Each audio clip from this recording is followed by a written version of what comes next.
Buenas, mi nombre es Lilian Mercado. Actualmente estoy cursando la carrera de Contaduría Pública y hoy les vengo a hablar sobre los contratos civiles, comerciales y laborales.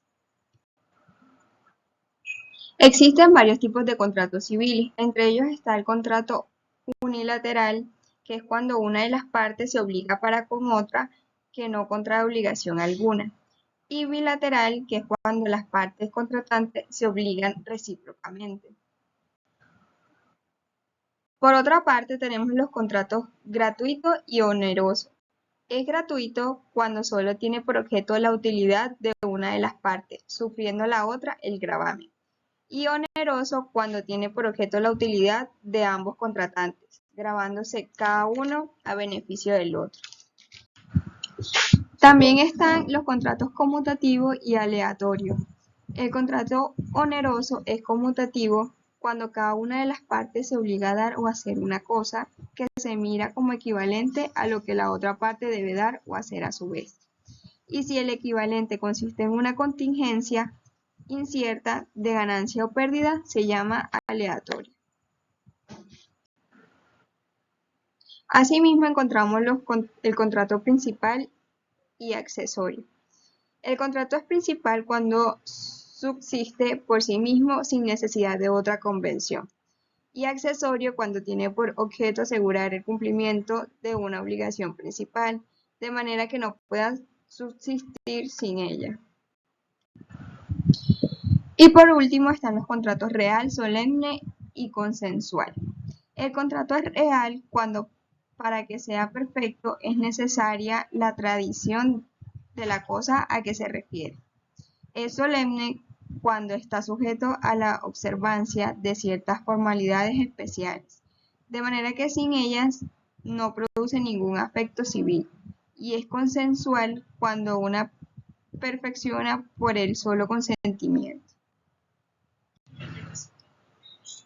Entre los tipos de contrato tenemos los contratos laborales, que se clasifican por contrato por obra labor. Este es un contrato que se realiza para una labor específica y termina en el momento que la obra llegue a su fin. Contrato de trabajo a término fijo. Este se caracteriza por tener una fecha de inicio y de terminación. Contrato de trabajo a término indefinido. No tiene estipulada una fecha de culminación de la obligación contractual.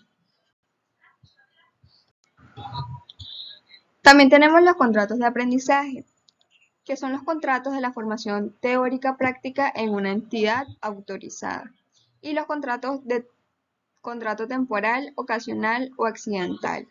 Estos no son mayor a 30 días y cuyas labores deben ser distintas a las actividades normales del empleador.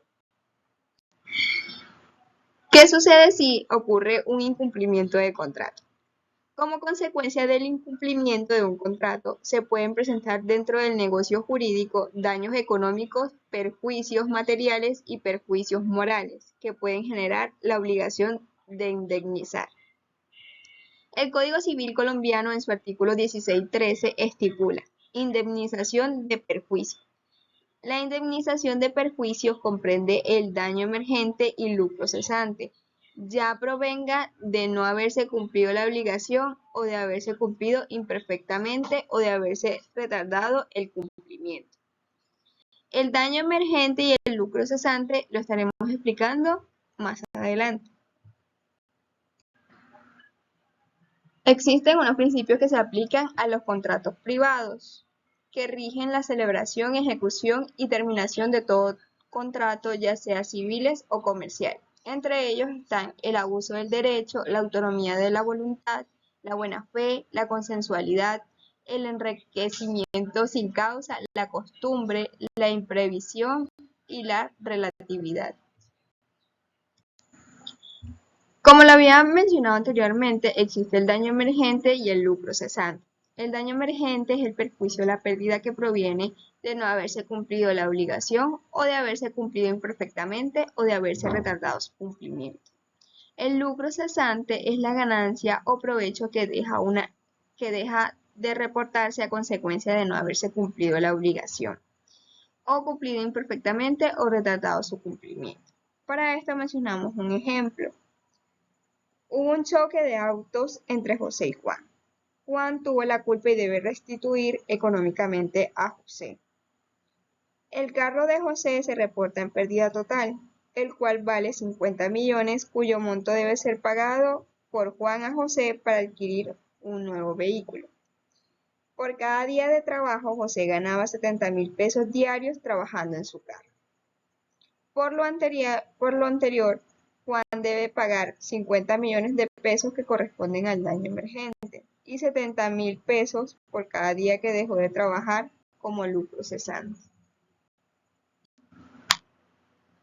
A continuación les hablaré de la responsabilidad civil contractual y la responsabilidad civil extracontractual. En primera parte tenemos la responsabilidad civil contractual, que es la obligación que se deriva de un contrato entre dos o más partes legalmente constituidas. En ese sentido, si dicho contrato es incumplido por alguna de las partes involucradas, esa misma parte deberá hacerse responsable del daño causado. La responsabilidad civil extracontractual es la responsabilidad de las personas naturales o jurídicas de reparar un daño causado a otra persona por dolo o culpa.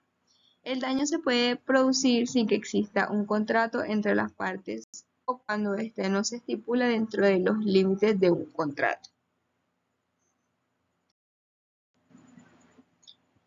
Para esclarecer las diferencias entre la responsabilidad civil extracontractual y la responsabilidad civil contractual, contamos con el siguiente cuadro, donde se tomaron de referencia tres aspectos, el cual es la culpa o carga de pruebas.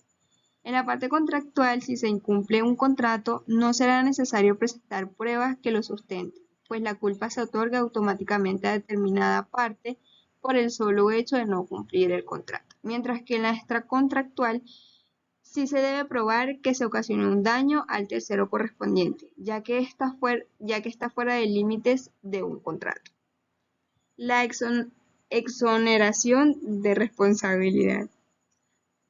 En la parte contractual, si se incumple el contrato, puede estar cobijada por cláusulas especiales y preestablecidas que no lo hagan responsable, mientras que en la extracontractual se debe responder, por ejemplo, mediante una indemnización a los terceros afectados.